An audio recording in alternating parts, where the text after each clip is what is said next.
In this build, I wanted to create a scene showcasing the DeLorean from the Back to the Future movie. This scene is not movie accurate, but I figured since it's a time machine, why not create a diorama showing the car traveling back in time during the dinosaur age extinction. Getting the comets right was crucial for this scene. I wanted the comets in the sky to pop out from the backdrop and used a bunch of snot bricks inside to create this circular shape out of Lego. I then attached big flame pieces to give it more of that comet coming from space look.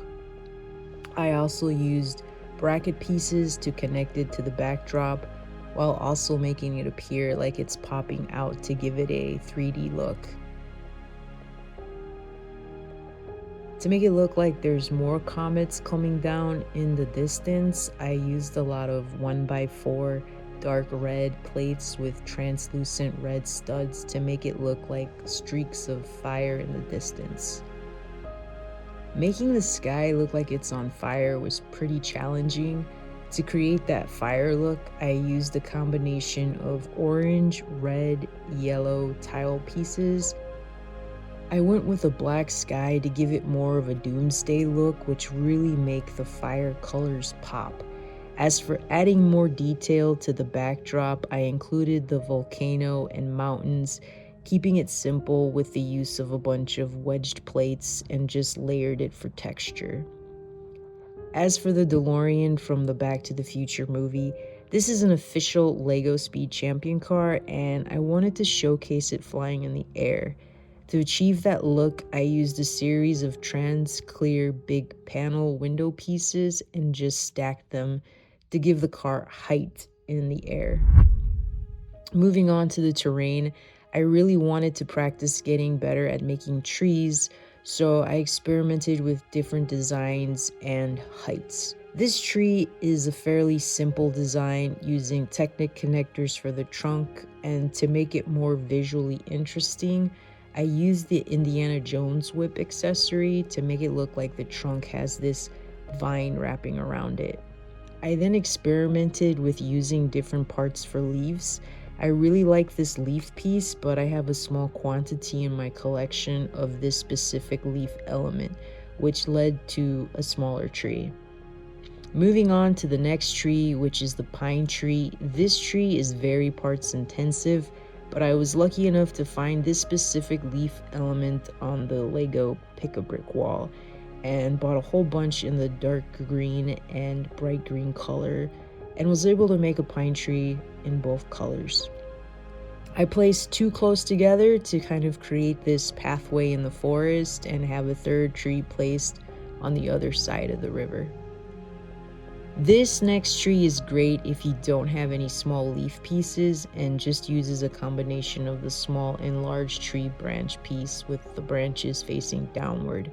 The trunk is made of Technic connectors and it's one of the easiest tree trunks to make. To make it more visually appealing, I added a small bird at the top and used these clear sticks to show some fire debris falling towards the tree. With this tree, I wanted to make it look like it was catching on fire. This build used a lot of fire pieces, and I wish I had more to spread throughout the terrain, but I took what I had and incorporated some flames directly onto the leaves. My next tree looks a bit more tropical, and I really wanted to use these large leaf pieces that I don't have much of at all. I had to mix the colors since I don't have much of one color either, but I was still happy with the end result even if the leaves were different colors. I used the stud attachment to show some more fire debris in the air.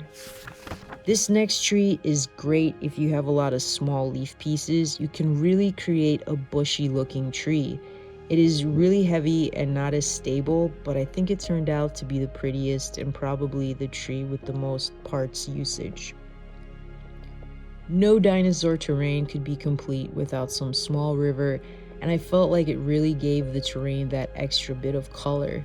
I wanted the body of water to look wavy and like the water is moving amidst all the chaos, so I used lots of trans blue cheese slopes, which is mainly all I have for translucent blue pieces. I tried to give the water some depth with different shades of blue mixed in with some trans clear cheese slopes along the river bank. Next, I added a small cave, which is home to one of the velociraptors.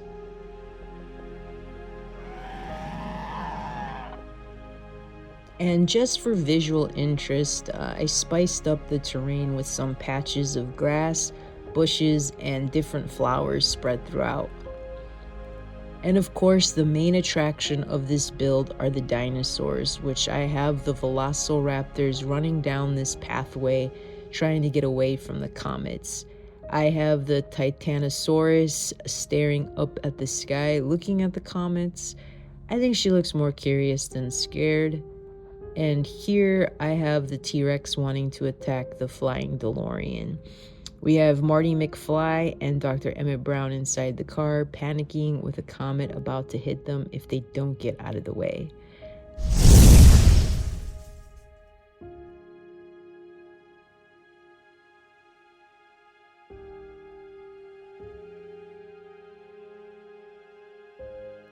And that about wraps up this build of the Dinosaur Extinction Back to the Future MOC.